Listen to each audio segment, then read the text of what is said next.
dari janda pemilik kios baju, pelet setan kober.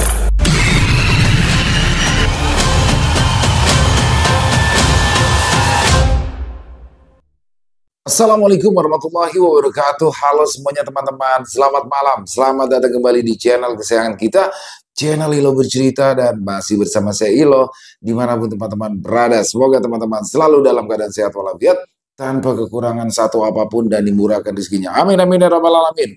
Dan pada kesempatan yang baik ini saya akan membawakan satu kisah dari Wulan Kemuning. Wow, ini adalah kisah pertama dari Wulan Kemuning ya teman-teman ya, di channel Ilo Bercerita. Tapi asli, ini kisahnya keren, pakai banget dengan setting tempatnya di Jawa Timur. Ini mengisahkan tentang seorang wanita bernama Gayatri yang sudah memiliki suami, sudah punya anak satu, tapi menjalin hubungan terlarang dengan seorang pria yang bernama Reno. Di sini semakin dalam, sehingga menimbulkan konflik. Dan untuk tahu lebih lanjut bagaimana lagi kelanjutan kisahnya, kita langsung saja masuk ke dalam kisahnya. Tapi sebelum kita masuk, buat teman-teman yang mungkin baru gabung atau udah lama gabung tapi lupa nih, belum klik tombol subscribe channel Ilo Bercerita, ayo dong, bisa diklik dulu tombol subscribe. Jangan lupa untuk lonceng notifikasinya juga dinyalakan, agar teman-teman selalu mendapatkan notifikasi dari konten-konten yang akan kami upload selanjutnya. Gak pakai berlama-lama lagi, langsung saja kita masuk ke dalam kisahnya. Kita berangkat ke Jawa Timur.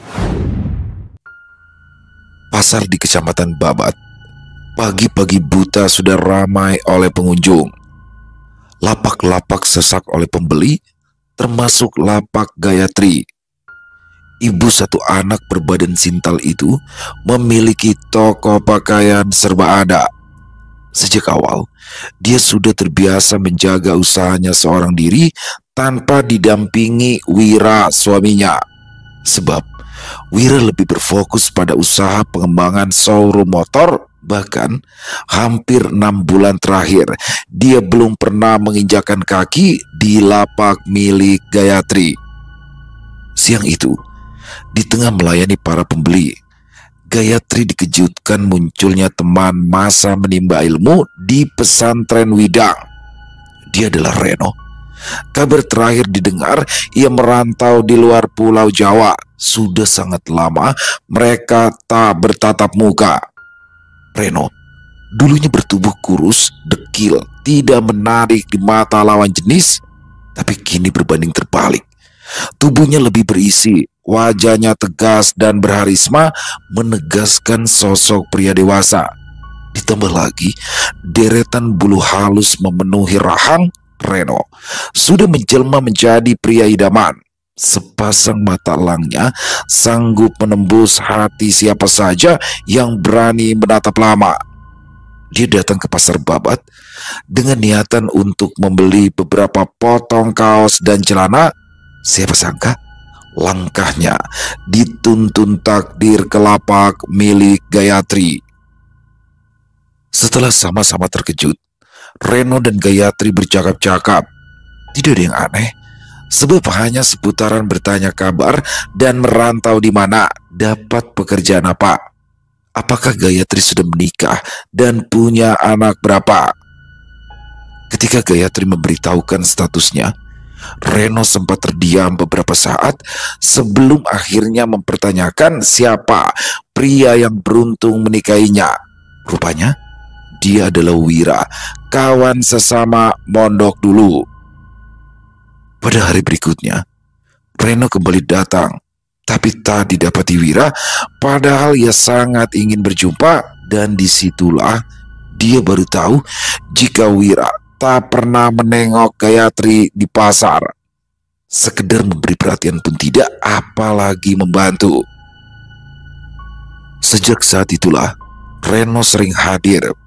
Jika weekend, ia bahkan datang lebih cepat demi untuk bisa membantu Gayatri membuka lapak, menata dagangan, dan menunggu melayani para pembeli. Mereka berdua seperti sahabat. Namun, seiring berjalannya waktu, tresno kuwi teko jalaran soko kulino benar adanya. Ya, kenyamanan itu hadir seiring pertemuan yang semakin intens. Reno datang ke pasar bukan lagi hanya karena berbelanja, melainkan ada prioritas. Alhasil, percakapan itu perlahan-lahan mengungkap sisi pribadi masing-masing yang semakin intim. Gayatri awalnya tidak menaruh rasa khusus kepada Reno, perlahan-lahan punya rasa ketertarikan, bahkan mulai membanding-bandingkan dengan sosok Wira yang terlalu memprioritaskan usaha. Padahal sebagai seorang istri, ia juga butuh perhatian. Kadang aku bosan, dan sekarang aku merasa di titik jenuh, Ren. Aduh Gayatri sambil menitikkan air mata. Reno yang sedang duduk berdampingan di bangku kasir dengan sigap mengambil tisu, tangannya bergerak begitu saja menyisikan air mata Gayatri yang mulai menggenang. Makasih Ren. Duh, aku jadi curhat deh.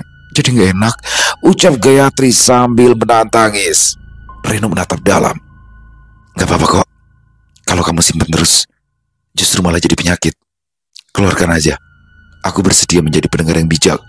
Gayatri menatap tak percaya. Serius? Reno mengangkat kedua alisnya. 2 rius malahan. Gak usah sungkan, keluarin aja, ucapnya memberi kenyamanan. Keluarkan sampai ampas-ampasnya. Jangan pakai sungkan ya. Aku ada untuk kamu. Air mata Gayatri akhirnya menitik saat menceritakan semua yang menyesakan dada tersimpan rapat bertahun-tahun. Sudah 5 tahun, Gayatri membina rumah tangga, dikaruniai 1 orang putra berusia 3 tahun.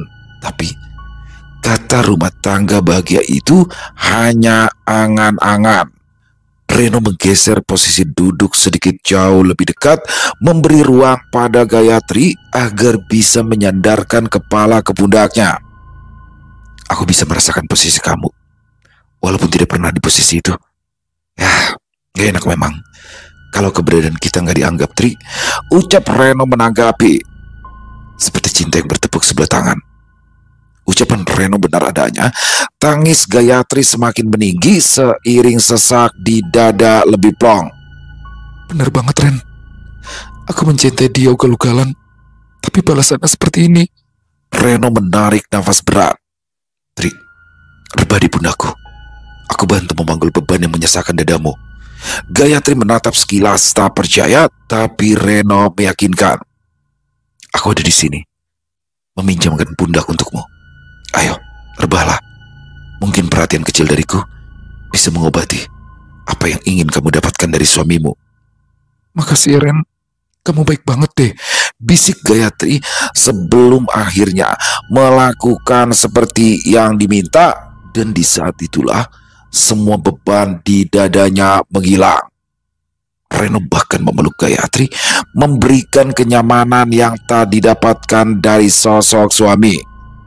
Gayatri baru tahu bila Reno adalah sosok pria yang bisa menjadi teman bicara ngalor ngidul, bisa menjadi pendengar yang baik. Hari-hari Gayatri mulai berwarna. Dia tertawa, lalu menangis saat kembali curhat masalah rumah tangga, dan Reno semakin sering meminjamkan baunya. Seperti pagi ini, Gayatri menitikkan air mata saat ia menceritakan sisi dingin Wira. Dari ranjang yang tak lagi panas, apalagi bergoyang, hati perlahan kosong seperti tak bertuan. Awalnya aku malu menceritakan ini Ren, tapi aku semakin nyaman sama kamu. Kemarin sengaja gak aku keluarin, tapi justru inilah beban yang paling berat di dadaku, ungkap Gayatri. Dia gak pernah menyentuh tubuhku kalau bukan aku yang mulai. Ini saja sudah 15 harian gak ngasih jatah biologis ke aku. Apa iya perempuan harus terus minta duluan? Meskipun kepingin, aku memilih menahan. Gayatri menatap Reno.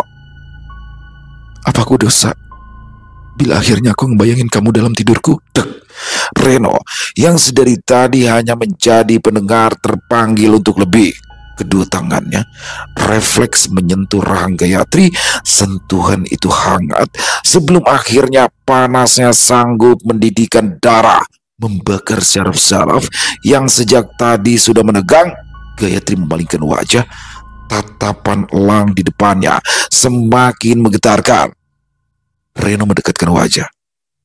"Lihat aku, Tri," panggilnya dalam posisi yang sangat dekat, tepat di samping telinga Gayatri. Hangat terpahan nafas Reno dan tatapan menembus jantung membuat Gayatri tak sanggup menatap. "Lihat mataku, Tri," ulang Reno lagi memohon. Dan saat Gayatri berbalik, bibir mereka bersentuhan. Reno tidak buru-buru menikmati kehangatan bibir itu. Gayatri kikuk sebelum akhirnya perlahan membalas. Gayatri hanya bisa menyebut sepenggal nama itu terulang di tengah deru nafas yang memburu. Tangan kekar Reno semakin menjelajah secara naluriah. Gayatri merespon. Kedua belah tangannya menyapu deretan bulu halus yang dalam beberapa hari hanya menjadi fantasi dalam tidurnya, menjadi penghangat dalam diam. Menit berikutnya, mereka tak lagi dalam posisi duduk. Gayatri bersandar pada tumpukan pakaian, menggigit bibir bawah kuat-kuat, berusaha agar tak ada desahan yang meluncur. Tapi sekuat apapun Gayatri tersanggup. Tubuh Gayatri menggelinjang manakala lehernya mulai ditelusuri lidah pria yang bukan suaminya. Lalu semua aset miliknya dijelajah. Nalurinya tak kuasa menolak. Gayatri akhirnya melupakan statusnya sebagai seorang istri. Kedekatan yang semula wajar berkembang menjadi hubungan terlarang. Dari lapak di pasar, desahan mereka kemudian beralih ke losmen, lalu hotel di kota. Disinilah hubungan suami istri kembali terulang. Gayatri tak kuasa menahan racau. Kedua tangan kekar Reno mencekal pinggang Gayatri. Ranjang hotel menjadi saksi di mana tubuh Sintal tak selai benang pun dihentak. Di depan pintu kamar hotel, lutut Wira nyaris tak mampu menopang tubuh. Suara desahan barusan didengar masih berulang. Tangan Wira mengepal. Suara yang seharusnya hanya dimiliki seorang terdengar begitu lepas untuk pria lain. Tangan Wira bergetar ketika akan mengetuk pintu, tapi seorang pria parubaya menepuk. "Jangan dulu," ucapnya nyaris tak terdengar. Pria parubaya itu bernama Pade Sartono. Diam-diam, Wira sudah mencium gelagat istrinya, curiga ada pria lain, tapi menuduh tanpa bukti hanya akan memperkeruh keadaan. Karena butuh bukti, itulah mereka berdiri di depan pintu kamar hotel. Tadi mereka sengaja menguntit mobil Honda Jazz putih yang dikemudikan oleh Gayatri memasuki pelataran hotel. Di buku tamu check-in bersama seorang pria. Wira mengernyit, suaranya hampir tak terdengar. "Tapi Pade, biarkan dia menuntaskan apa yang dicarinya," tutur Pade Sartono mundur disusul Wira.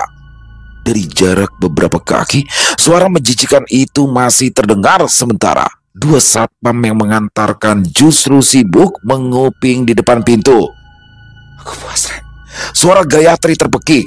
Dada Wira bergemuruh, malu, marah, semuanya bercampur aduk. Ingin rasanya ia mendobrak pintu itu, tapi Pade Sartono menepuk punggungnya. "Tahan dulu," ucapnya sambil melihat arloji. 5 menit kemudian, Pade Sartono memberikan kode tangan. Langkah Wira bantah pengikuti. "Sekarang ketuk," titah Pade Sartono. Wira menahan nafas terlebih dahulu, sementara dua orang satpam mundur. Tok tok tok. Ning. Cukup 2 kali ketukan. Wira sabar menunggu, sebelah tangannya siaga menekan pintu, sementara Pade Sartono sudah menempelkan pundak antisipasi bila mana ditutup kembali. Di dalam kamar, Reno masih berdiri terengah-engah di samping Gayatri menatap penuh cinta. Tubuhnya licin berbaring dengan rambut terurai, wajahnya memerah oleh gelora yang baru saja meledak. "Tri," suara Reno lirih, jemarinya menyusuri lengan Gayatri. "Kau tahu, sejak dulu aku mengagumimu. Saat masih di pesantren, aku hanya bisa menatapmu dari jauh. Gayatri menutup wajahnya dengan telapak tangan, separuh malu, separuh larut dalam kenikmatan yang baru saja direguk. Jangan bicara begitu, Ren. Aku ini seorang istri. Apa yang kita lakukan barusan? Kata-kata itu terhenti, matanya berkaca-kaca. Aku berdosa. Reno menariknya perlahan ke dalam pelukan, menatap matanya dengan senyum menenangkan. Kalau memang ini salah, biarkan aku ikut menanggung salahmu. Aku hanya ingin kau bahagia. Kau terlalu lama hidup dalam kesepian. Gayatri menggigit bibir, hatinya berperang. Kata-kata Reno bagai racun manis membuatnya tak mampu berpaling. Gayatri menggigit bibir, hatinya berperang. Kata-kata Reno bagai racun manis membuatnya tak mampu berpaling.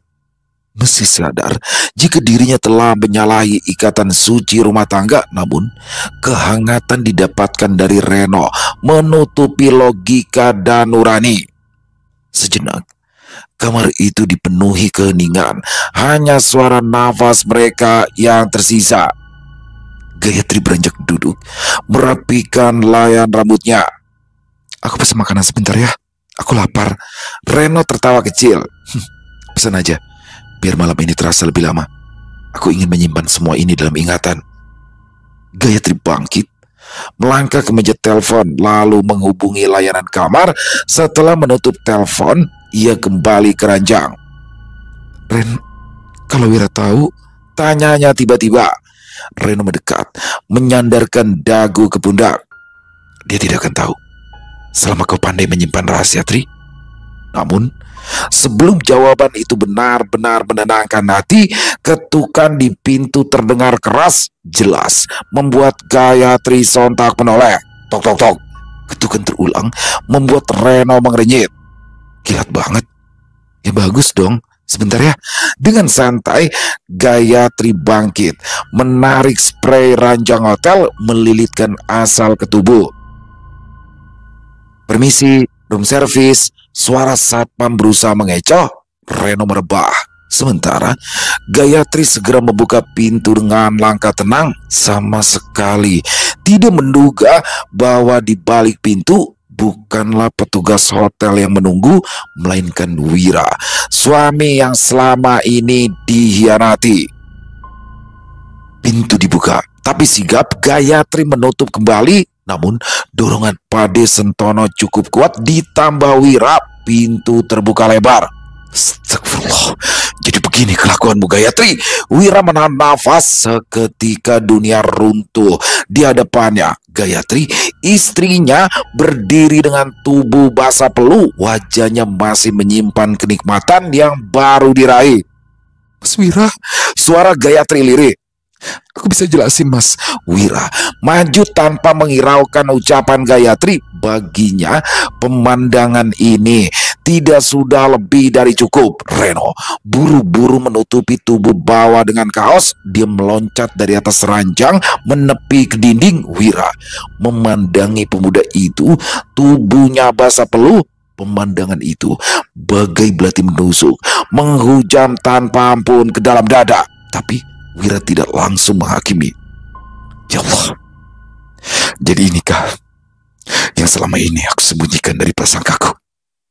Inikah bukti dari setiap tanda yang kuabaikan? Setelah itu, Wira mendekati Gayatri yang terdiam di balik pintu. Jadi benar, kau di sini, Tri? Suara Wira penuh luka. Gayatri langsung berlutut, memegangi lutut Wira. Air matanya jatuh deras. Aku hilaf. Aku gak bermaksud. Hilaf? Hilaf? Wira terkekeh getir, matanya panas. Hilaf itu sekali, Tri. Tapi yang kulihat tadi, itu bukan hilaf. Itu pilihan. Reno maju. Wira, aku yang salah, Wira. Jangan salahkan. Wira berbalik membentak. Diam!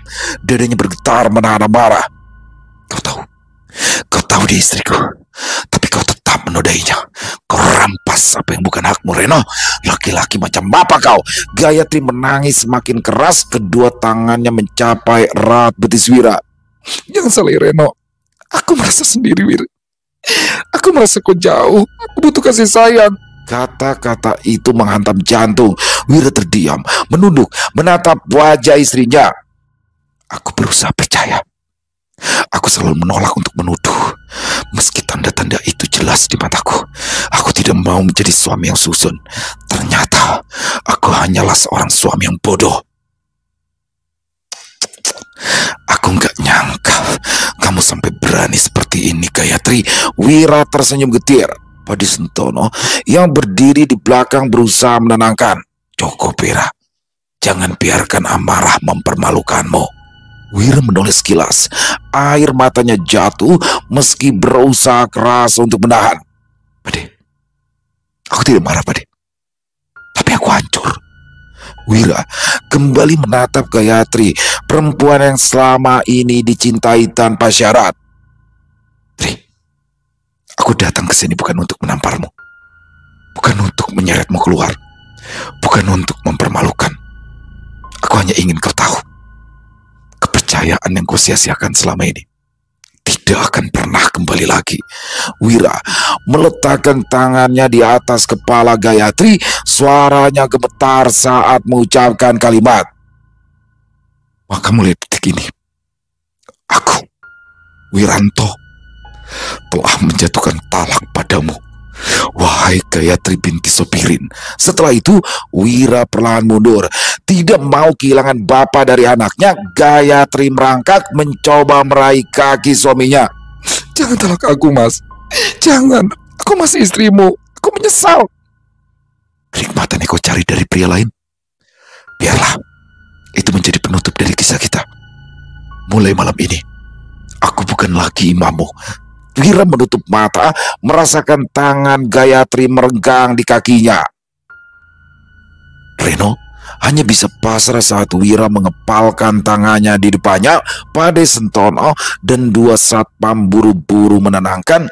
Tapi Wira mengangkat sebelah tangan, memastikan kalau dia tak akan melakukan kekerasan, membuat semuanya mundur. Dengan suara gemetar, Wira berucap, aku tidak akan menghadiahimu bogem, Ren. Aku hanya ingin bertanya, bagaimana rasanya sisaku? Enak. Enak. Wajah Reno mendadak merah padam. Kata-kata itu seolah menyadarkan statusnya yang masih single. Sementara Gayatri, Wira tersenyum kecut. Enak. Enak ya? Bentaknya sambil mengarahkan telunjuk ke pundak Reno. Reno hanya tertunduk. Dan sekarang, ambil dia. Tunjuk Wira ke arah Gayatri yang masih bersimpu di lantai. Ambil sisaku.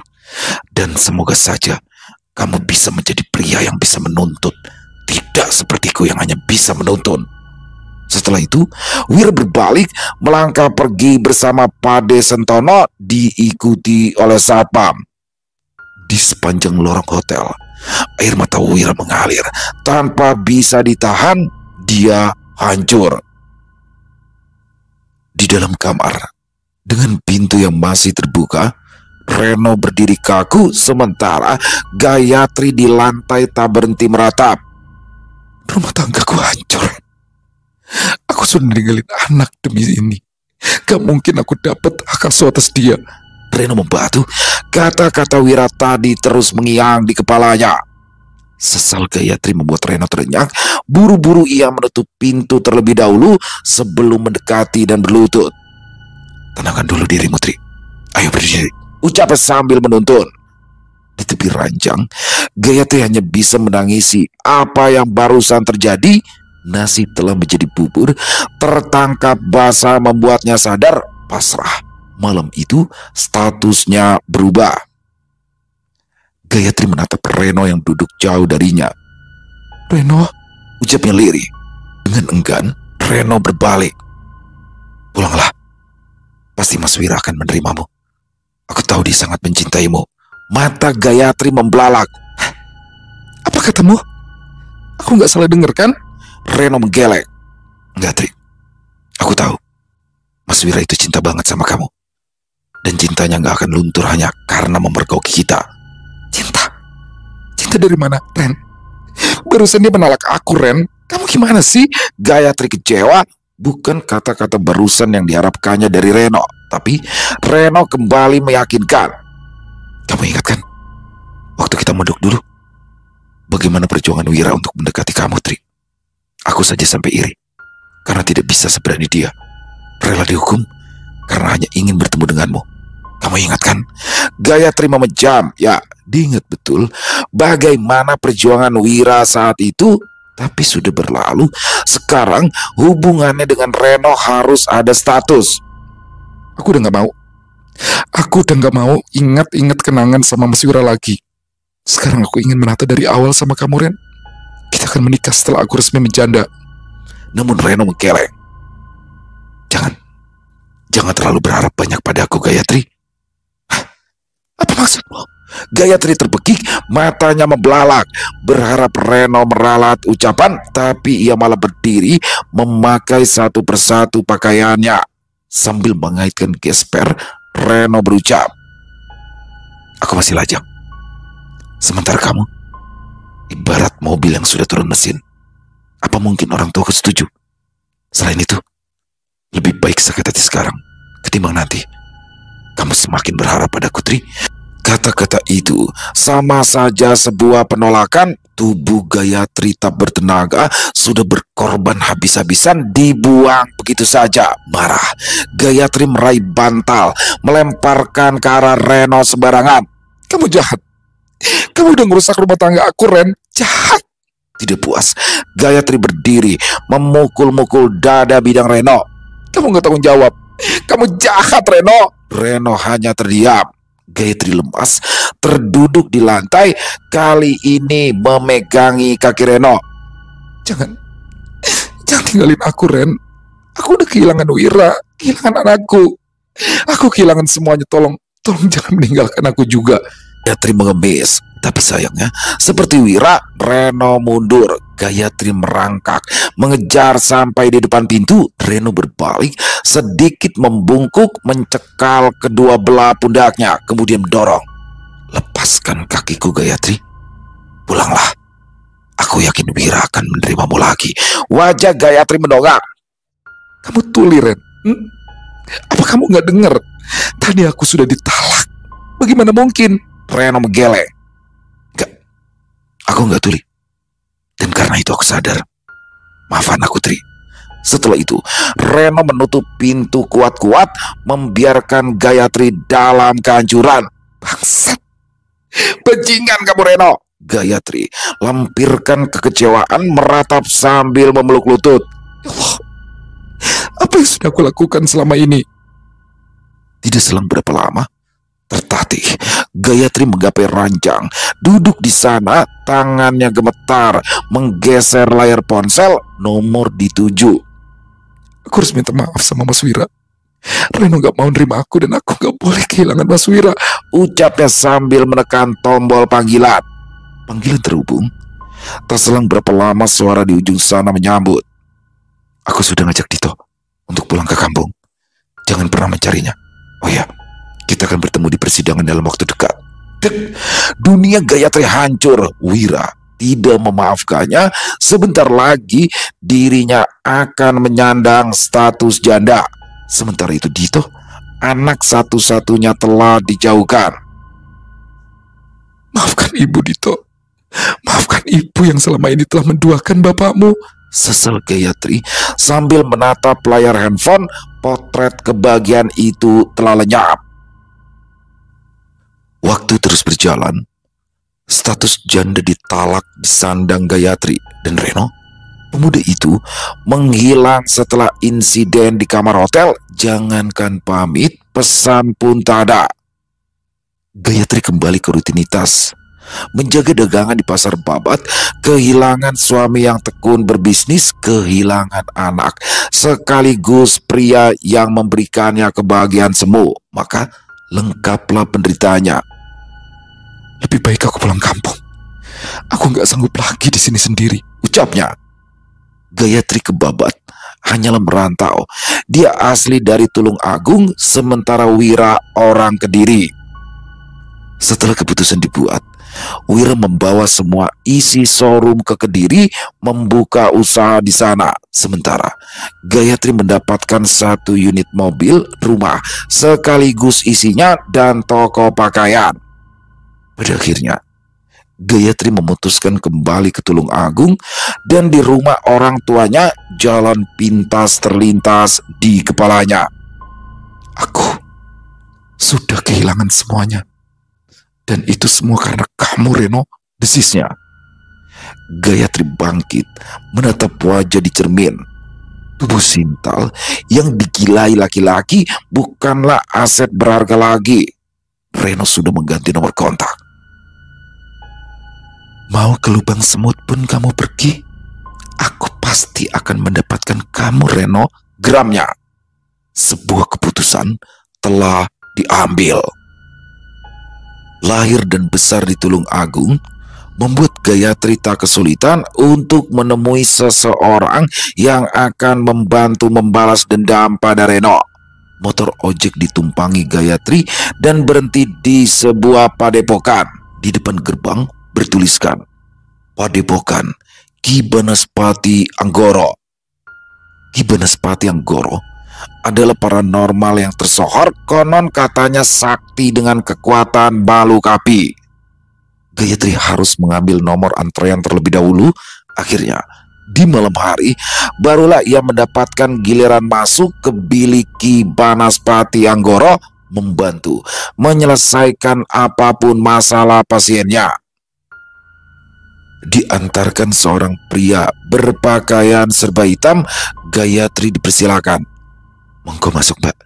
Jangan duduk dan jangan bicara apa-apa sebelum disuruh dan ditanyai, pesan pria itu. Oke. Jantung Gayatri berdebar kencang saat melangkah masuk ke bilik gelap. Lampu minyak redup menerangi ruangan, asap dupa mengepul. Masih ada penerangan dari luar yang masuk lewat celah ventilasi jendela, membuat Gayatri bisa melihat pria sepuh berpakaian serba hitam duduk bersila. Gayatri mematung dengan gusar, matanya mengedar ke segala penjuru. 5 menit rasanya sangat lama. Pada akhirnya, Ki Banaspati membuka mata perlahan. Silakan duduk. Kau Gayatri bukan? Aku sudah mendengar desir niatmu. Bahkan sebelum kakimu masuk ke sini. Gayatri menunduk lalu duduk. Benar, Ki. Aku Gayatri dan datang ke sini untuk memohon pertolongan. Ki Banaspati menatap Gayatri dalam-dalam, lalu ia tersenyum tipis.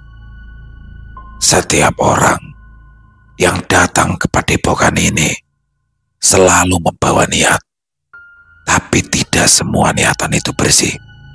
Katakan, Dok, kau datang untuk apa? Urusan kesehatan, rezeki, atau asmara? Suara Gayatri gemetar. Sesungguhnya, aku datang untuk meminta pertolongan dalam urusan asmara, Ki. Ada seseorang yang aku cintai, tapi dia sama sekali tak pernah memandangku, tidak menghargai pengorbananku. Ki Banaspati tersenyum kecut. Suaranya berubah lebih dalam. Asmara. Kalau hanya cinta yang tulus, itu tidak jadi masalah. Tapi aku bisa mendengar suara hatimu, Dok. Ada hasrat untuk menguasai. Katakan dengan jujur, apakah kau menginginkan cintanya karena kerelaannya atau karena paksaan jalan gelap? Gayatri tertunduk, menggenggam tangan sendiri erat. Aku tidak sanggup melupakannya, Ki. Kalau dia bukan untukku, maka dia juga tidak boleh untuk orang lain. Aku mohon apapun jalannya, meski lewat kegelapan sekalipun. Ki Banaspati Anggoro terdiam beberapa saat, mengusap jenggot lalu menatap tajam. Baik, tapi ingat, Dok, pelet bukan hanya mengikat hati seseorang, tapi juga mengikat jiwamu dengan dunia kegelapan. Sekali kau melangkah, tak ada jalan kembali. Jika kau benar-benar siap, akan kubuka pintunya. Ki, aku sudah siap lahir batin, ucap Gayatri mantap.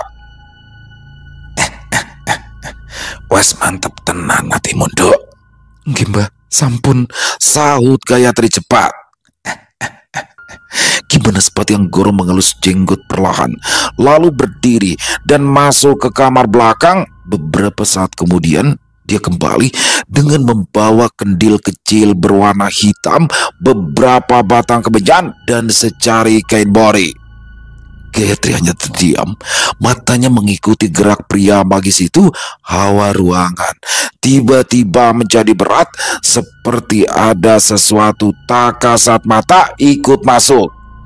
Ki Banaspati kembali duduk, suaranya serak. Gayatri, pelet ini bernama setan kober.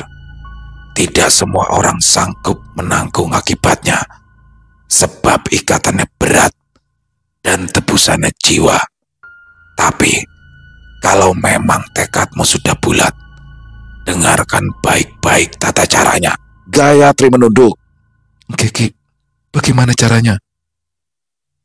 Ki Banaspati menuturkan pelet ini jenis guna-guna tingkat tinggi. Dengan daya penunduk bantuan Khodam, menjadikan ilmu yang satu ini lebih ampuh dan mengerikan. Tidak mudah untuk menguasai ilmu tersebut, sebab harus kuat melewati 31 hari berpuasa muti. Setelah itu masih ada satu puasa lagi yang harus dilalui, yaitu Pati Geni, sehari semalam penuh. Gayatri menelan ludah mendengarnya. Tapi rasa sakit dan kehancuran tak sebanding jika hanya ditebus dengan puasa 31 hari ditambah sehari semalam Pati Geni. Apa kowe siap, Dok? Tanya Ki Banaspati. Dengan satu tarikan nafas, Gayatri menjawab. Siap, Mbah. Mantep tenan niatanmu, Dok, puji Ki Banaspati. Dengan begitu, Gayatri harus tinggal di padepokan itu selama waktu ritual dilakukan 32 hari. Setelah kesiapan itu, Gayatri mandi kembang untuk mensucikan diri sebelum puasa. Dengan tubuh hanya dibalut kain jarit, duduk bersila di tengah ruangan, rambut panjangnya dibiarkan tergerai. Itu ritual terakhir tapa Pati Geni di ruangan ritual sehari semalam. Daun pintu terbuka, tapi tidak mengganggu tapa yang dilakukan oleh Gayatri. Kowe lolos, Dok.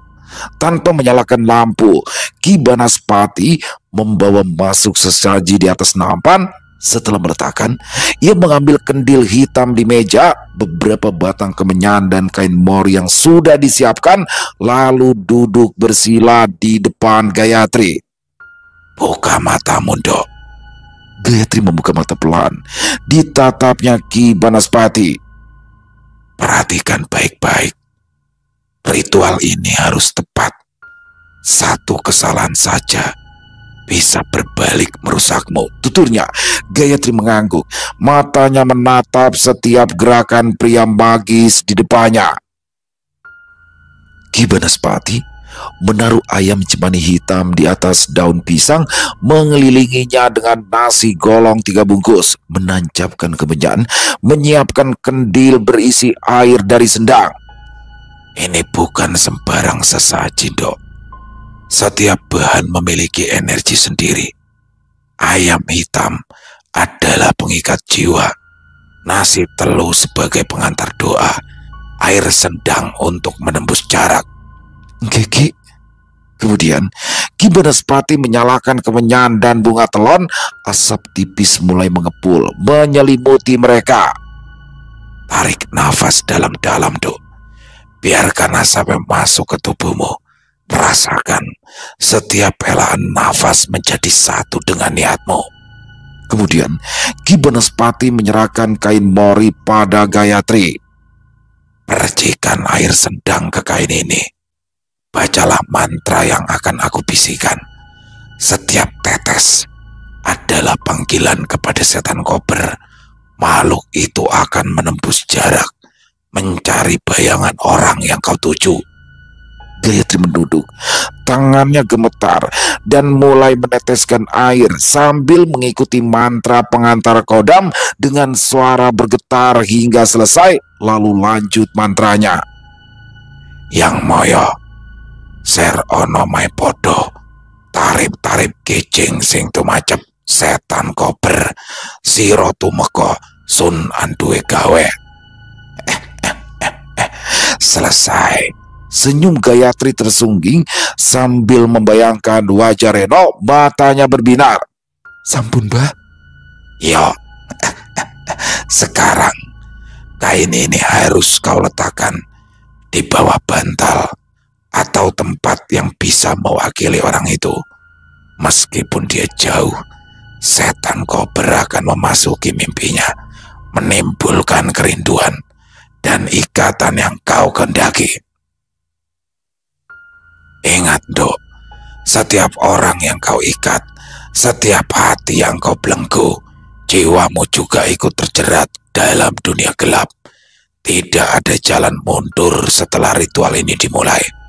Kalau kau benar-benar siap, kiblatkan niatmu sekarang. Gayatri menelan ludah, menunduk, dan mengangkat kedua tangannya seolah menyatu dengan niatnya. Aku siap, Ki. Aku rela menghadapi apapun. Aku hanya ingin dia kembali padaku. Ki Banaspati mengangguk perlahan. Udara di sekeliling mereka terasa bergetar, asap kemenyan melingkar.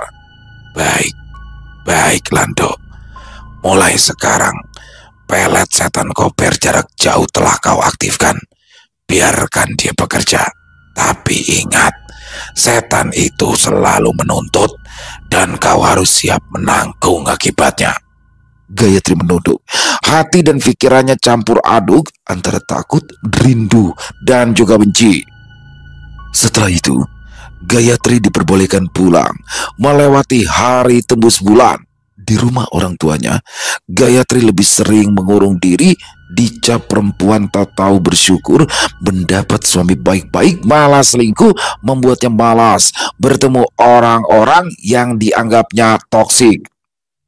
Dalam gelap malam, Gayatri tak pernah lepas memohon agar rumah tangganya kembali utuh. Sementara itu, Reno yang berada di Kalimantan merasakan hawa panas luar biasa pada sekujur tubuhnya. Reno meninggalkan Gayatri waktu itu dan langsung kabur ke Kalimantan, tempatnya bekerja, juga kembali pada seorang kekasih. Sudah berbulan-bulan dalam diam, Reno berusaha menahan kegelisahan di luar nalar. Emosinya liar, semakin tak stabil. Ada bisikan yang tak bisa lepas di kepalanya. Pulang padaku, kalau tidak, akhiri hidupmu. Tidak ada seorang pun yang bisa memilikimu, Reno. Apa yang ada di kepalaku ini? Bekik Reno sampai hampir mendaratkan tinju di tembok. Bayangan masa lalu terus berputar-putar di depan mata, membuatnya merasa bersalah.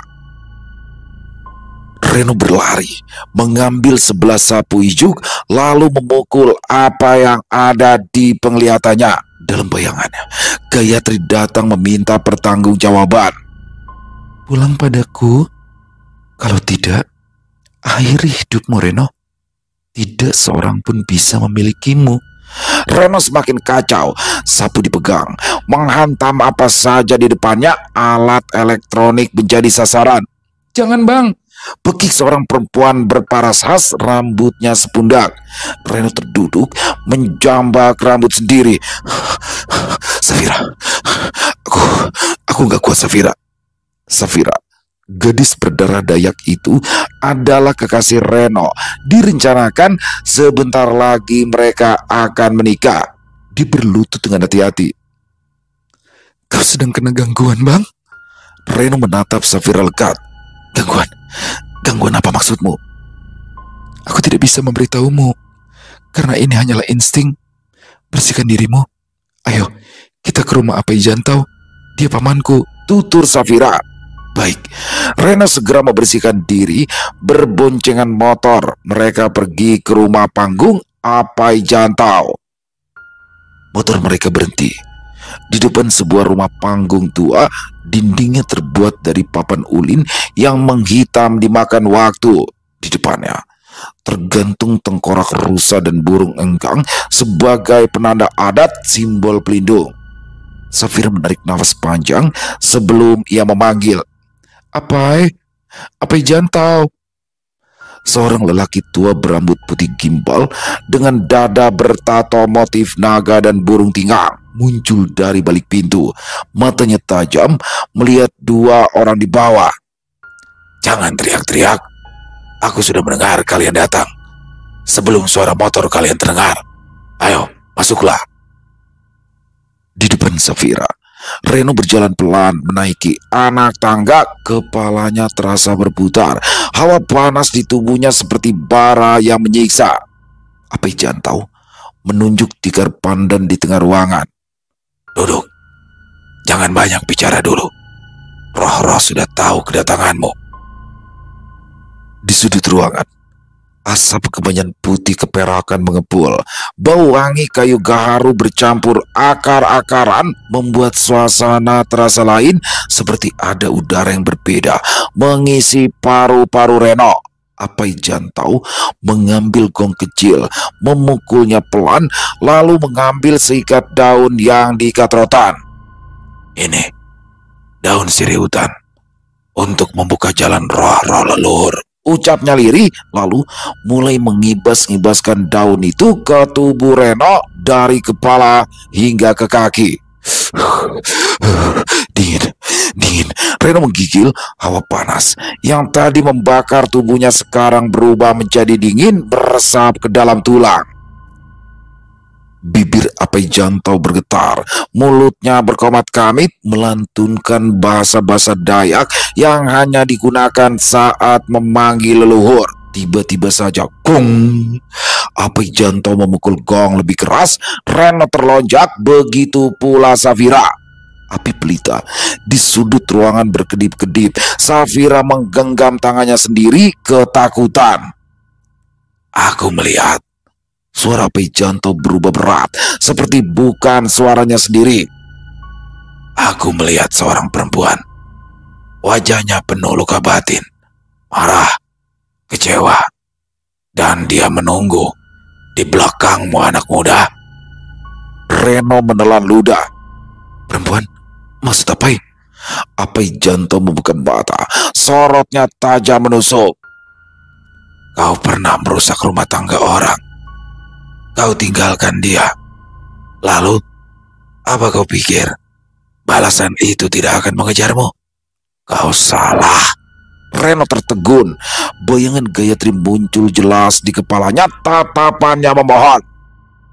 "Pulang padaku. Kalau tidak, akhiri hidupmu." Ya, itu kembali terdengar, dan kali ini lebih keras, seolah datang dari belakang punggungnya. Safira mendekat. Ia menoel Reno. "Bang, siapa dia, Bang? Siapa yang Apai maksud?" "Gayatri." Suara Reno bergetar. Dia mantan aku. Aku meninggalkannya waktu dia butuh aku. Aku lari ke sini padamu." Apai Jantau mengambil sebuah balok kayu berukiran motif naga dan burung tinggang. "Roh itu menuntut. Dia ingin kau kembali atau mati. Dia ingin tidak ada seorang pun memiliki dirimu," ucapnya. Bagaimana aku bisa lepas dari semua ini, Apai?" Suara Reno seperti anak kecil ketakutan. Apai Jantau menatap dalam, lalu mengangkat kedua tangan. "Lepasnya bukan perkara ringan. Aku bisa memutus ikatan itu hanya jika kau jujur dan meminta maaf pada roh yang kau sakiti. Ini bukan hanya ilmu. Ini dendam yang dibesarkan oleh kesedihan. Jika tidak diakhiri, dia bisa menarik jiwamu pada waktunya. Dia rela bertapa demi dendamnya." Asap kemenyan semakin tebal, ruangan terasa sempit. Safira memberanikan bicara. "Apai, tolonglah dia." Apai Jantau mengangguk. "Ya, kita akan memulai upacaranya malam ini. Aku akan memanggil Aru, roh-roh leluhur. agar datang menjadi saksi. Apai Jantau mengalihkan pandangannya. Tapi kau, Reno, kau harus mengaku. Jangan sembunyikan apapun. Roh itu mendengar. Reno menggigit bibir, air matanya jatuh. Aku sudah menghancurkan hidupnya. Aku lari. Aku jahat. Gong. Suara gong terakhir terdengar keras dan panjang, membuat tubuh Reno bergetar dengan hebat. Api pelita padam dalam gelap. Suara perempuan terdengar dekat sekali di telinganya. Pulang padaku atau akhiri hidupmu. Reno menjerit. Tidak, tidak. Apai Jantau berteriak lantang, suaranya seperti petir. Wahai roh yang terluka, dengarkan kata-kata kami. Jangan tarik jiwa ini sebelum waktunya. Datanglah dan bicaralah di hadapan leluhur. Angin dingin tiba-tiba berembus di dalam rumah panggung. Tirai kain berkibar. Meski semua jendela tertutup, Safira memeluk tubuh sambil berbisik. Itu dia. Bayangan perempuan berambut panjang mulai tampak samar di sudut ruangan. Mata Apai Jantau melirik ke arah itu. Wahai Haru, leluhur kami, datanglah. Dengarkan pengakuan anak muda ini. Dia telah melukai hati seorang perempuan, menabur luka di dunia manusia. Bawalah dia ke hadapan roh yang terluka. Biarkan dia meminta maaf dengan jiwa dan raga. Tiba-tiba, angin dingin berputar di dalam rumah. Lampu pelita berkedip, hampir padam, membuat bayangan Reno dan Safira menari-nari di dinding. Dari sudut gelap ruangan, muncul siluet samar seorang perempuan. Rambutnya panjang, hitam legam, wajahnya pucat, matanya menyala, dipenuhi luka batin dan amarah. Reno, kau pikir kau bisa lari dariku? Suara itu menusuk ke hati, terdengar seperti di dalam kepalanya sendiri. Reno menggigil ketakutan. Gayatri, kau datang ke sini untuk... Suaranya serak. Untuk apa? Agar aku bisa memaafkanmu? Kau sudah menghancurkan hidupku, menginjak-injak harga diriku. Bayangan Gayatri melayang semakin dekat, hampir menempel di tubuh Reno. Suaranya bergema, tak hanya di telinga tapi di seluruh pikiran. Akhiri hidupmu, Reno? Reno menggeleng. Tidak Gayatri, aku tidak ingin melakukan itu. Apai Jantau mengangkat talawang, memukul lantainya 3 kali, mengeluarkan suara berat. Diam, dengarkan pengakuannya. Leluhur hadir untuk mendengar kebenaran. Reno berlutut menundukkan kepala. Aku bersalah Gayatri. Aku meninggalkanmu ketika kau butuh aku. Aku bodoh. Aku pengecut.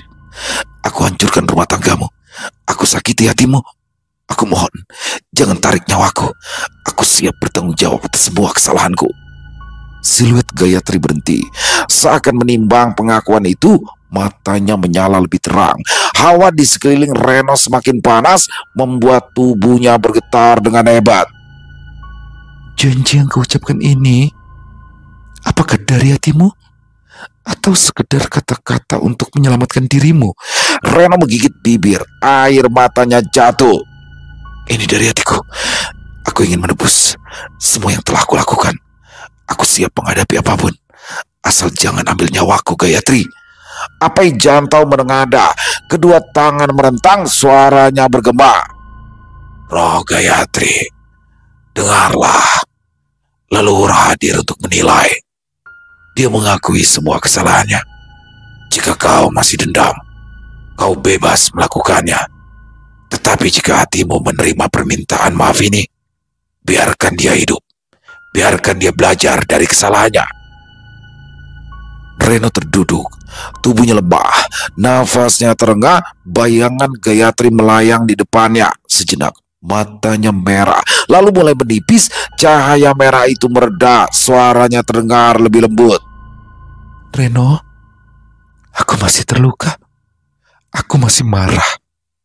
Tapi aku melihat niatmu yang tulus. Pergilah, bersihkan dirimu. Jangan pernah sakiti lagi hati perempuan, atau aku akan kembali. Hawa panas di tubuh Reno mulai mereda. Gemetar tubuhnya berkurang. Safira ikut tegang. Api Jantau menutup upacara dengan suara yang lantang. Sekarang, roh telah mendengar. Pengakuan telah diterima. Ingat anak muda, kesalahanmu tidak hilang begitu saja. Ini adalah pelajaran dari leluhur. Jangan bermain-main dengan hati perempuan. Pergilah dan bersihkan jiwa sebelum terlambat. Reno menunduk, memejam, merasakan beban besar terangkat dari dada, namun rasa bersalah masih menempel. Safira meraih tangannya lembut. Bang, kita putus. Kembalilah padanya. Mata Reno membelalak. Apa maksud Safira? Safira berdiri, ditatapnya Reno yang berlutut. Jelas, dia lebih membutuhkanmu daripada aku, Bang. Aku tak mau menari-nari di atas luka hati orang lain. Pulanglah, Bang. Temui perempuan itu. Apai Jantau manggut-manggut. Tunggu apa lagi? Pergilah. Sebelum gadis Dayak mengikatmu di sini. Kalau sampai itu terjadi, pulang kau tinggal gigimu. Reno gemetar, diraihnya tangan Safira, diciuminya. Maafkan bila abang ada kesalahan. Abang pamit. Reno bergegas mencium punggung tangan Apai Jantau, lalu terbirit-birit menuruni anak tangga. Gayatri, aku datang, aku pulang. Racaunya sepanjang jalan menggeber motor di tengah malam buta. Setibanya Reno berkemas, ia meminta uang pada mandor kebun sawit, lalu terbang ke tanah Jawa.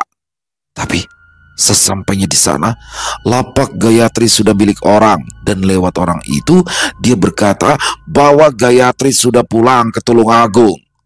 Reno bergegas ke sana. Motor ojek yang ditumpangi Reno dari terminal berhenti di depan rumah tembok. Sepi sepanjang dia berdiri, ada keraguan menyergap. Apakah nanti dia akan diterima atau justru mendapatkan penghakiman? Tiba-tiba saja, drum mobil Fortuner memasuki pelataran rumah. Reno menepi. Dari balik kaca mobil, coba dilihatnya siapa di dalam. Tak selang beberapa lama, seseorang yang tidak akan pernah dilupakannya turun dan langsung menghampirinya. Mas Wira. Reno menunjuk tak percaya. Wira tersenyum melihat penampilan Reno. Iya, kenapa? Reno tak bisa berkata-kata sebab dari balik mobil muncul seseorang yang pernah merangkak meminta pertanggungjawabannya. Mau apa datang ke sini? Tanya Gayatri sinis, lalu melingkarkan tangannya ke lengan Wira. Aku, Gayatri menatap geram. Jangan teruskan. Aku bahkan muak hanya dengan menyebut namamu, apalagi membayangkan. Wira mengecup kening Gayatri. Masuk sayang, biar mas yang hadapi. Gayatri segera berlalu. Tubuhnya kini jauh lebih sintal. Dia sudah kembali rujuk dengan Wira dan hidup bahagia setelah penderitaan yang panjang. Setelah melihat Gayatri lenyap di balik pintu, Wira menggulung lengan bajunya. Sekarang, kalau kau memang gentle, katakan apa niat kedatanganmu. Ingin merusak rumah tangga orang? Ingin mempermainkan lagi perasaannya? Reno mengangkat kedua belah tangan. Enggak, Mas Wira, enggak begitu. Sekarang, cepat tinggalkan tempat ini, bangsat. Hardik Wira. Reno menangkuk tangan di depan dada. Baik mas. Dengan langkah 1000 Reno pergi. Dia berniat pulang ke rumah orang tuanya di Babat. Tapi sudah beribu kilometer jauhnya ia melangkah, langkahnya tak kunjung sampai. Selesai. Wow, luar biasa kisah dari Wulan Kemuning. Keren. Asli keren, pakai banget. Dan ini adalah salah satu ya kisah favorit saya. Maksudnya saya suka nih kisah-kisah yang seperti ini. Bukan berarti dalam tanda kutip ada itunya ya di adegan syurnya di awal-awal. Bukan karena itu. Tapi kenapa saya suka kisah-kisah seperti ini? Karena di sini kan dijelaskannya pelet setan kober ya. Dan kober atau kober sih ya teman-teman ya. Tapi di sini benar-benar dijelaskan secara rinci. Jenis peletnya disebutkan. Ritualnya disebutkan juga di jalan ritual dari awal sampai selesai, dan juga efek dari pelet tersebut juga dikisahkan. Jadi benar-benar lengkap, nggak cuma dia mengirimkan pelet, nggak. Di sini benar-benar detail semuanya nih. Dan jadi saya suka banget ya, dan efek yang dihasilkan dari pelet ini bagaimana, dan bagaimana cara menghilangkan atau menyembuhkan seperti yang telah dialami Reno. Oke, bagaimana seorang Gayatri ya. Di sini sekali lagi ya, setiap dalam ada permasalahan keluarga, kita tidak bisa menyalahkan salah satu pihak. Walaupun apa yang dilakukan Gayatri benar-benar dilarang, baik secara hukum agama maupun hukum negara ya teman-teman ya. Tapi tetap semuanya bermula dari suaminya juga. Yang pasti di sini komunikasi ya, komunikasi. Harusnya Gayatri ngomong aja sama Wira. Kalau sebagai wanita dia butuh juga diperhatikan dan lain-lain. Ya, lebih ke komunikasi, dan Wiranya mungkin dalam kesibukan dia bekerja sehingga mengabaikan hal-hal yang sebenarnya sangat vital dalam suatu hubungan. Ya, buat kaca kita juga sih ya, terutama saya. Jadi, sesibuk apapun suami tetap harus memerhatikan anak dan istri. Dan sekali lagi saya bilang, tetap apapun alasannya Gayatri tetap salah, dan Reno datang di saat yang apa ya, di saat yang tepat buat Gayatri tapi tidak tepat buat keluarga mereka, sehingga di sini terjadilah hal itu sampai akhirnya ternyata Reno hanya memanfaatkan keadaan tuh teman-teman. Ya gitulah, datang pura-pura baik, perhatian, meminjamkan bahunya, ujung-ujungnya apa? Ya tetap aja seperti pada umumnya hanya ingin memanfaatkan keadaan. Disinilah sakit hatinya Gayatri sehingga nekat mengirimkan pelet setan kober. Ngeri banget ya. Bahkan sudah sampai di tanah Kalimantan pun tetap bisa nyebrang tuh peletnya. Untung ada Apai Jantau ya di situ, masih mau nolong, walaupun Safira juga udah sakit hati sebenarnya. Dia merasa dihianati dong. Tapi ya di sini tetap minta tolong sama Apai Jantau untuk disembuhkan, dan setelah sembuh dia pulang. Dia menemui Gayatri. Nah, di endingnya, ini mungkin teman-teman ada yang bilang, kok endingnya begitu sih? Ini kalau prediksi saya, menurut saya, dia kenapa terakhirnya itu kan ketemu Wira ya, ternyata Wira dan Gayatri sudah rujuk. Nah, di ending itu kan dibilang, Reno akhirnya berjalan pulang. Tapi sampai ribuan kilometer dia nggak pernah sampai ke rumahnya. Dan di sini adalah efek dari pelet setan kober itu sendiri, bahwasanya Reno kehilangan kewarasannya. Itu yang saya tahu ya teman-teman ya. Tapi ya mungkin bisa berimajinasi sendiri lah ya. Yang jelas semuanya telah terbalas, yang baik akan tetap menjadi baik, yang buruk akan tetap menjadi buruk, dan itulah kehidupan kadang-kadang seperti itu teman-teman. Semoga kisah ini bisa kita ambil hikmah baiknya dan dibuang yang buruk-buruknya. Wulan Kemuning, keren pakai banget, ditunggu lagi kisah keren selanjutnya. Dan buat teman-teman semoga terhibur dengan kisah barusan. Buat yang punya komentar bisa menuliskan di dalam kolom komentar. Buat yang suka dengan videonya bisa diklik tombol like dan tombol jempolnya.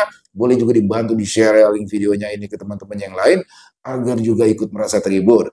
Di akhir kata saya Ilo mengucapkan permohonan maaf apabila mungkin dalam pembawaan kisahnya barusan ada kata-kata saya yang salah ataupun ada kata-kata saya mungkin yang kurang berkenan. Saya mohon dibukakan pintu maaf yang seluas-luasnya.